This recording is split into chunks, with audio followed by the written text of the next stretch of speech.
Welcome. My name is Mr. Sunarine, and today we're going to be looking at how can I compare the size of the product to the size of the factors. So before we get into the lesson, there's just a bit of review we're going to look at before jumping right in. When we're looking at a problem, a multiplication problem, we need to understand factors and product. Factors are the two numbers being multiplied, and the product is the answer of those two numbers being multiplied. So in this example, 5 and 0 and 9/10 would be considered the factors. The product in this case would be 4 and 5/10. When we're looking at these quantities, notice how the 0 and 9/10 is less than 1. When 0 and 9/10 is less than 1, our answer is less than 5. So it's less than the factor that we're starting with. And some examples that will produce this is listed over here.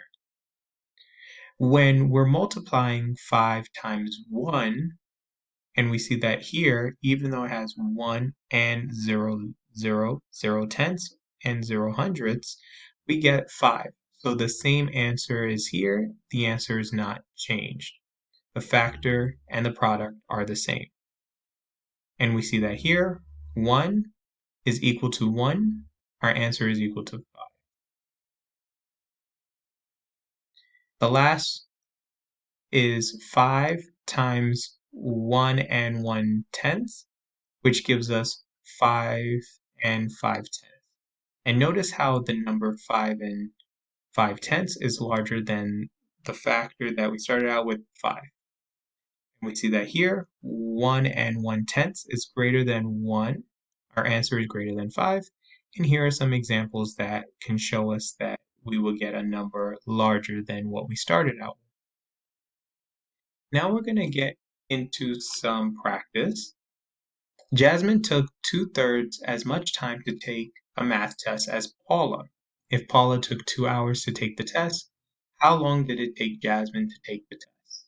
Express your answer in minutes. So pause the video, think about how you would work through this problem, and we will provide step-by-step guidance as well as the answer on the next slide. So hopefully you've had some time to work through the problem. And just in thinking about how to work through the problem, please read the problem, annotate, underline, or highlight key information that will help you in this process. So when looking at this, I highlighted some information from this math word problem that is going to be helpful. And we know that 1 hour is equal to 60 minutes and 2 hours is equal to 120 minutes. Here are some steps that I provided for you so that it can help us with the process. So the first step is to convert 2 hours into minutes. Since we know that 1 hour is 60 minutes, we know that 2 hours we can double it, giving us 120 minutes. The next step is multiply 2/3 by 120. And we can see that over here. And notice how in order to turn 120 into a fraction, we put the denominator 1. And when we're multiplying fractions, just as a reminder, we're multiplying across. So the numerators are multiplied by each other and the denominators are multiplied by each other. So here when we multiply across, 2 times 120 gives us 240, and 3 times 1 gives us 3. The last step is to simplify. And that means we don't want to leave our answer as an improper fraction of 240 and 3. So what we're going to do is we're going to divide it out, giving us 80.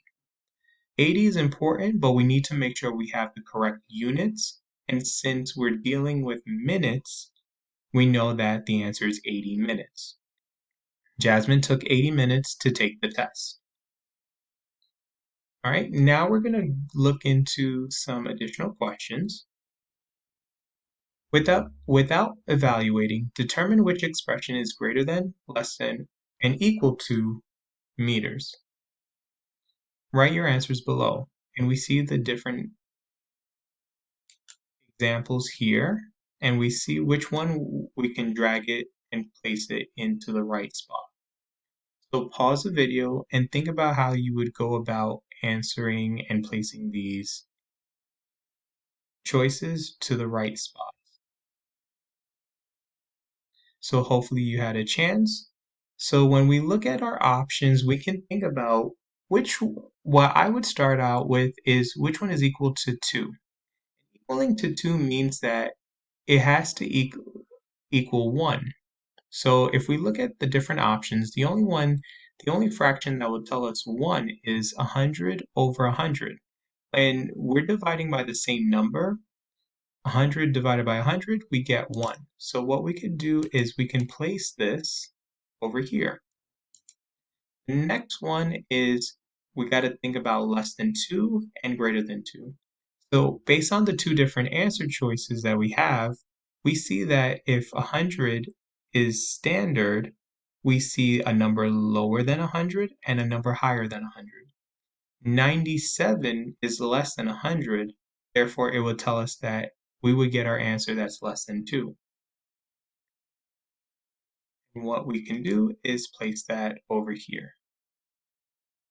Last is greater than 2, and we see that over here. 101 is greater than 100, giving us an answer greater than 2. Now we want to rewrite the expressions using decimals to express the scaling factors.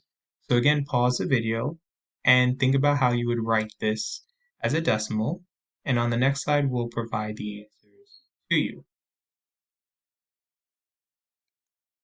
Hopefully you had a chance to work through the problem. Here are the answers provided, here are the decimals, and also here are just an example of how we can look at it and notice how these values is less than 1, this value is greater than 1, and this value is equal to 1. In this problem, we're going to look at consider the scale factors in each problem. Before you multiply, will the product be greater than, equal than, or equal to 19 and 4/10? So we have two different options, and what we want to look at is look at the numbers provided. 0 and 96 hundredths and 0 and 2 hundredths. All right, so pause the video and think about how you would respond to this.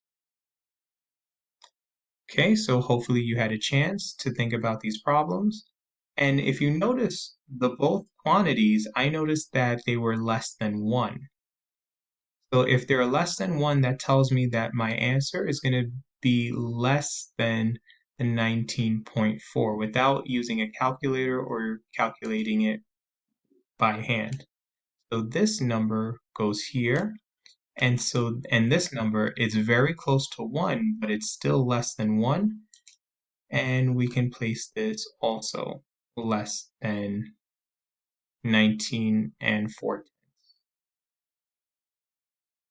Now we're going to go into summarization. Summarize, how can I compare the size of the product to the size of the factors? First thing what we want to do is examine the number being multiplied.